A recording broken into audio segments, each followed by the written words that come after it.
All right, you guys are gonna have to bear with me when we go through these solutions because I have to hold my phone to video this at the same time.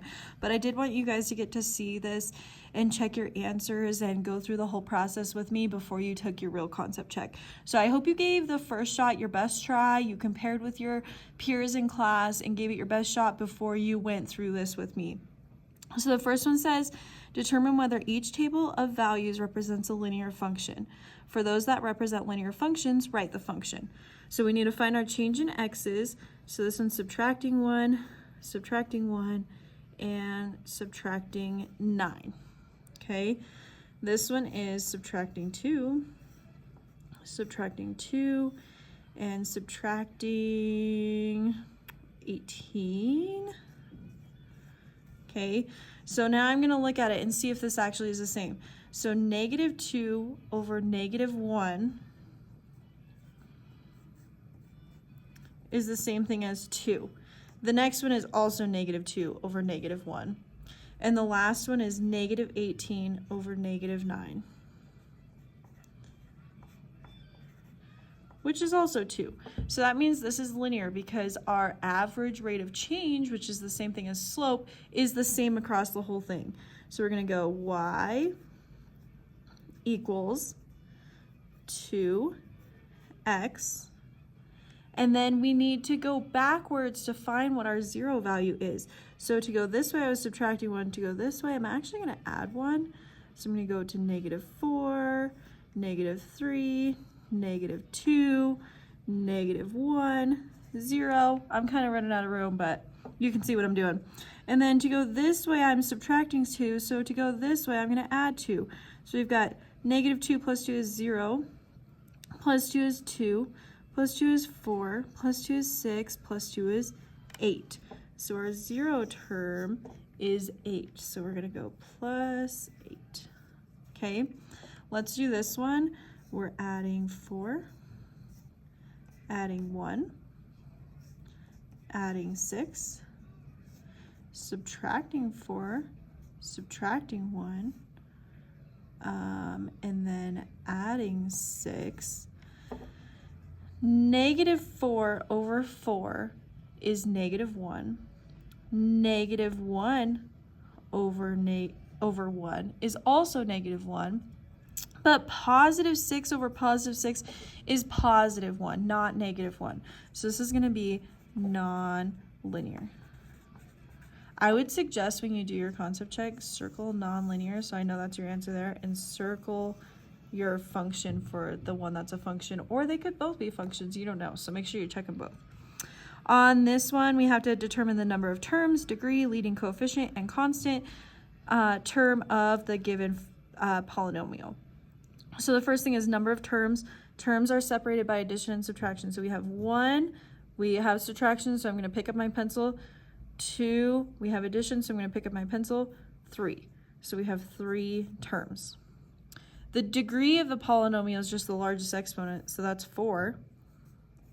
And then the leading coefficient is the number in front of the degree. So that one would be 3. The last one, a constant, is the only one that does not have a variable with it. If there's not anything without a variable with it, your constant's 0, okay? In this case, we have 5. If this had a minus, make sure you say negative 5, but this one does not, so we'll just say 5. Okay, the next one says Janet joined a gym that cost $25 for the initial membership fee and $30 a month. Write a function in slope-intercept form that describes the dollar amount of money D on the card after T months. So we have to write this in our function notation. So you know how we wrote f of x? Well, instead of x, we now have the number, we have the months. And instead of f, we're going to have d. So we're going to write d of t equals. Okay? Then our thing that's happening over and over and over again, that's our slope. Well, the over and over and over again is $30 a month. So our slope is 30. And then instead of X, we're going to have T. Okay, so for 30 months, or $30 per month, not 30 months. And then our initial value is 25. So we're starting out with 25. Make sure you pay attention to if there's a negative that needs to go there, like it starts out with a negative amount that they owe somebody, or if they're taking something away every month, then you would write a negative there. Like if they said they started with a savings account of $200, that would be a positive 200. But then if they said they're taking $30 out per month, then the 30 would be negative because they're taking that out of that account. It's getting smaller. Okay. The last one, follow the table. Or the following table represents Carlos's potential earnings for selling t-shirts. Determine the average rate of change for the problem situation. Be sure to include units of measure. Okay, so the average rate of change is just the same thing as slope. So this is changing by 1, 2, and 2. This is changing by 745. Sorry, I'm having a hard time writing this while holding this. Okay, and this one is going to change by twice as much. I don't have my calculator out right now, but if you were to do this over and over again, you get twice this because we'd have to divide by 2 on this side. This is linear, so that means 745 over 1 is just 745. So we're going to say 745, and remember our slope is always our y units per our x units.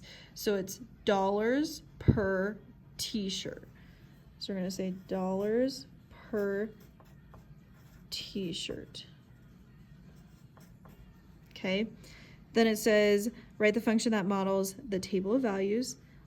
You do not have to define your variables, and I actually forgot to take that off of our real concept check too, so don't worry about defining your variables. Ms. Jones and I took that off there.